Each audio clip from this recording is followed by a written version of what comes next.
नमस्कार, आप देख रहे हैं डायलिम्स न्यूज़ और मैं हूं सौरभ यादव। और आज हम मौजूद हैं भुल्लनपुर पीएससी के पास। वहां एक ऐसा प्रकरण हमारे संज्ञान में आया है जहां पे कहीं ना कहीं पुलिस की जो कार्रवाई है उस पर काफ़ी बड़े सवाल उठ रहे हैं। हमारे साथ सुभाष राम जी हैं। प्रकरण कुछ ऐसा है कि इनकी ज़मीन है पुश्तैनी, जिसपे इनके जो बाकी पारिवारिक लोग थे, जो बाकी परिवार के लोग थे, जो इनके पट्टेदार हैं, उन्होंने कुछ ज़मीन बेची।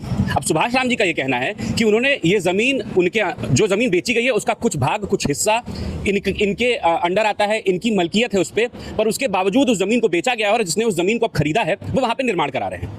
इस निर्माण को रोकने के लिए सुभाष राम जी लगातार प्रयासरत हैं। एसीपी रोहनिया के पास गए, जहां से ये दिशा निर्देश दिए गए कि जब तक इस जगह की नापी नहीं हो जाती है तब तक किसी भी तरह का निर्माण ना कराया जाए। मेरे पीछे आप देख सकते हैं कि उसके बावजूद जिस तरह से आप देख सकते हैं निर्माण कार्य कराया जा रहा है और कई बार सुभाष राम जी ने इसको रोकने का प्रयास किया। खुद भी जो मालिक है उनसे जाके वो मिले और उसके बाद उन्हें कहीं ना कहीं उनसे ये विनती की कि जब तक नपाई ना हो जाए, जब तक जो कार्रवाई है एसीपी रोहनिया की जो दिशा निर्देश है वो पूरे ना हो जाए तो कोई भी किसी भी तरह की त्वरित कार्रवाई यहाँ ना की जाए, निर्माण ना कराया जाए। हालांकि ये सब कहने के बाद भी निर्माण कार्य अभी भी चालू है और लगातार ये जो कोशिशें कर रहे हैं, ये मड़ुआडी थाने अध्यक्ष के पास भी गए, वहां पे भी उन्होंने अपनी दरखास्त दाखिल की और उसके बाद भी उनका ये कहना है कि पुलिस ने 20 तारीख को मड़ुआडी थाने पर इन्हें प्रताड़ित किया और साथ ही इनके भतीजे को चालान कर दिया। आइए इस प्रकरण के बारे में और जानते हैं खुद सुभाष राम जी से। सुभाष जी, क्या है पूरा मैटर, जरा आप हमारे चैनल के माध्यम से जरा बताइए।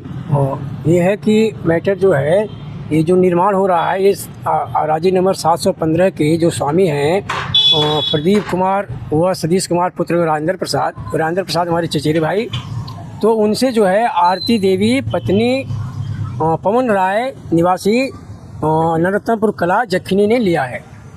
और वो जो निर्माण करा रहे हैं तो पवन जी, तो वो जो है 716 में करा रहे हैं। मैंने उनसे यही कहा कि आप अपना निर्माण 2-3 दिन रोक दें और तब तक मैं नपवा देता हूँ तो क्लियर हो जाएगा कि 715 में आपका निर्माण अगर हो रहा है तो मैं नहीं रोकूंगा, 716 में हो रहा है तो आपको मैं निर्माण नहीं करने दूंगा।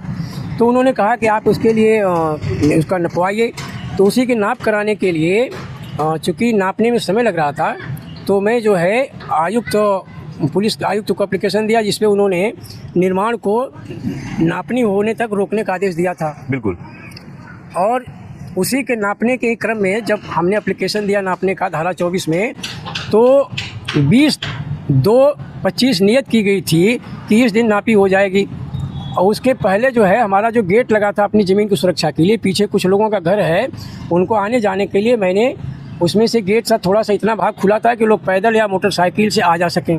सुभाष जी, जैसे अगर हम देख सकते हैं कि ये जो होल्स बने हुए, गेट आपका यही लगा था, ये सामने गेट लगा था। हम अपने चैनल के माध्यम से लोगों को दिखाना चाहते हैं कि आप देख सकते हैं कि हर तरह के जो भी गेट लगाने के लिए जो भी चीजें होती हैं वो सारी यहाँ पे साफ साफ दिख रही हैं। और सुभाष जी का ये कहना है, दूसरी साइड पे भी आप देख सकते हैं कि गेट लगाने के लिए सारे वो सब लगाए गए थे जिसमें गेट फंसाया गया था। उसके बाद ये गेट सुभाष जी कब हटा दिया गया? ये जो है, मैं 19 तारीख को गया हुआ था कचहरी कुछ काम से, शाम को मैं आया तो मैंने देखा कि ये गेट जो है मेरा गायब है, तोड़ दिया गया और गेट यहाँ पर है भी नहीं, गायब है। आज भी तक गेट पता नहीं चला। उसी की प्रथम सूचना रिपोर्ट देने के लिए मैं 20 तारीख को सुबह थाने पे गया। अच्छा, एफआईआर दर्ज कराने, जो गेट गायब हो गया था उसकी आप एफआईआर दर्ज कराने थाने अध्यक्ष के पास गए मड़ुआडी 20 तारीख को। और 20 तारीख को ही आपके यहाँ लेखपाल आने वाले थे। ये सारी लेखपाल कानगो यहाँ आने वाले थे मेरी जमीन की नापी के लिए। तो मैं सुबह इसलिए गया कि उनको एफआईआर करने के लिए कॉपी दे करके मैं चला आऊँगा और यहाँ नापी हो जाएगी, मामला सब क्लियर हो जाएगा, फिर कोई हमारा उनका विवाद नहीं रह जाएगा। लेकिन एफआईआर करने के बजाय एसआई अतुल सिंह और मैंने थानाध्यक्ष भरत उपाध्याय ने मुझको वहाँ रोक लिया और मुझे बैठा लिया, मेरा मोबाइल भी जब्त कर लिया। और मेरे भतीजे को जो है, जो मैं चूँकि बाहर नहीं चलाता हूँ तो वो छुट्टी पे आया हुआ था, तो मुझे ले करके गया था थाने तक, उसको भी बैठा लिया। और उसका एक मित्र और है नवीन कुमार यादव, वो पहुंच गया था तो उसको भी बैठा लिया, दोनों की मोबाइल भी जब्त कर लिया। और मुझको जो है 3 बजे तक बैठाए रहे। और यहाँ मौके पर जो है कानगो लेखपाल आए, मेरे न रहने के कारण सीमांकन नहीं हो सका। और जब मुझे वो 3 बजे मेरी मोबाइल, ये है देख रहे हैं छोटी सी मोबाइल है, इसको मुझे दिए, तो मैंने जब यहाँ आकर के बात किया तो लेखपाल कानगो यहाँ से जा चुके थे 4 घंटा मेरा इंतजार करके। थाने अध्यक्ष ने कोई रीजन नहीं दिया आपको वहाँ बैठाए रहने का, या आपका मोबाइल जब्त करने का, या आपके भतीजे को किसी तरह की बातचीत नहीं? जब आप लेके गए वहाँ आपको बैठा लिया गया और कोई रीजन मुझे नहीं बताया। और मुझे जब 3 बजे छोड़ा गया तब तक से यहाँ से लेखपाल कानगो जा चुके थे, जिससे पैमाइश नहीं हुई। और मेरे भतीजे को, उसके मित्र को मैं बार बार कहता रहा कि यदि कुछ अपराध करें तो इनको आप जो है इनका पर्सनल बॉन्ड लेकर के इनको आप अवमुक्त कर दें। तो पर्सनल बांड पे मुक्त भी नहीं किए और ये कहते रहे कि हम इनको जो है रात भर यहाँ लाकर में रखेंगे, अगले दिन इनको भेजेंगे। तो मेरे तमाम प्रयास के बाद जो है वो किसी प्रकार 6 बजे उनको 4:45 के बाद जो है कि यहाँ लोहता में होती है जमानत, वहाँ पे भेजे और मैं जा करके उन दोनों की जमानत करा करके और 6 बजे तक घर आया।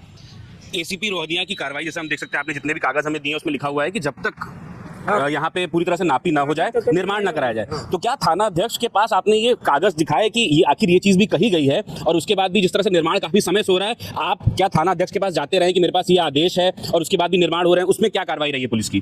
थाना अध्यक्ष के पास मैं 19 जनवरी को भी गया था, जिसमें उन्होंने कहा कि आप किसी न्यायालय से स्टे लेके आएंगे तो मैं रोकूंगा। अच्छा, वो एसीपी जो उन्होंने लिख के दिया है उस पर उनकी कोई कार्रवाई नहीं है? वो किस पे तो कार्रवाई उन्होंने बाद में वही निस्तारण की चुकी है, दिखा दिया लेखपाल उसमें आए तो लेखपाल को नापने के अधिकार तो है नहीं। धारा 24 में किसी की भूमि भूमि नापने का अधिकार कानूनगो को होता है। तो जब लेखपाल ने अपनी रिपोर्ट दे दिया, उसी के आधार पर उन्होंने भी निस्तारण दिखा दिया कि ये जो है सक्षम न्यायालय में वाद प्राप्त कर अपना प्राप्त माने दाखिल कर अंकुश प्राप्त करें। तो उसी के क्रम में मैंने जो है धारा 24 का एप्लीकेशन दिया, जिसके नापी की तारीख जो है 20 तारीख, हाँ, 20 फरवरी निश्चित की गई थी। हाँ। और 20 फरवरी को आपको गेट हटा के 20 फरवरी को मेरा गेट चोरी हो गया, तो मैं उसी की 20 तारीख को आप थाने अध्यक्ष के पास गए, जहां आपको बैठा लिया गया और उसमें ये सब लगा हुआ है। ये जो आदेश एसीपी का है, एसपी का माने पुलिस कमिश्नर का, और जो मेरे गेट तोड़ा गया उसके जितना निर्माण का फोटो सब उसमें लगा हुआ है। जी जी जी। तो उसके बाद भी अब जिस तरह से हम देख सकते हैं कि अभी तक अब दोबारा आपको एक बार एप्लीकेशन देना पड़ेगा कि वापस दोबारा नापी हो पाए। उसके बाद भी आप जब इन लोगों से बात करते हैं जिन्होंने अभी जमीन खरीदी है, और आप जब इनके पास आते हैं, तो आपको क्या जवाब मिलता है? ये लोग मानने को तैयार नहीं है।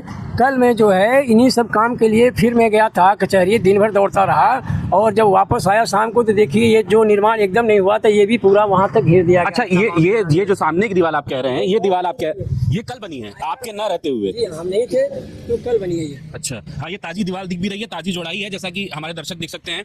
तो ये कल बनाई गई है, और जहां तक आपका क्लेम है, उस गेट से लगा के इस जमीन का कुछ भाग जो है जहां कंस्ट्रक्शन चल रहा है उसमें आपका आता है, हमारा आएगा ही आएगा। तो जैसा कि आप देख सकते हैं, सुभाष राम जी ने बताया कि किस तरह से एक साजिश कह लीजिए, या आप ये कह लीजिए कि जिस तरह से इनका गेट हटाया गया 20 तारीख को, जो तारीख निर्धारित की गई थी कि लेखपाल और कानूनगो आके नापी करेंगे, उससे ठीक एक दिन पहले इनका गेट गायब कर दिया जाता है। जिस प्रकरण इस सिलसिले में वो थाना अध्यक्ष मड़वाडी के पास जाते हैं एक FIR दर्ज कराने कि उनका गेट चोरी हो चुका है, और उसकी FIR दर्ज कराई जाए, और उसके बाद वो आके यहाँ नापी करा सके। लेकिन वहां थाना अध्यक्ष इनको बिना किसी रीजन के 3 बजे तक बैठा लेते हैं और इनका मोबाइल भी जब्त कर लेते हैं। इसके बाद इनका भतीजा जो इनके साथ गया था, क्योंकि ये खुद गाड़ी नहीं चला सकते हैं, इनका भतीजा इनके साथ गया था, उसका चालान कर दिया जाता है। तो सवाल ये है कि जब एक आदमी परेशान है, अपनी जमीन के लिए परेशान है, और वो उन लोगों के पास जाता है जिनसे वो मदद की गुहार करता है, वहां अगर उसे ही प्रताड़ित किया जाएगा, तो आज आम जनता कहां सेफ है? इस सवाल के साथ हम अपने दर्शकों को छोड़ देते हैं ये जानने के लिए कि इस प्रकरण में आगे क्या होता है। हमारी नजर इस पर बनी रहेगी। ऐसी और भी खबरों के लिए जुड़े रहिए डाल न्यूज़ के साथ।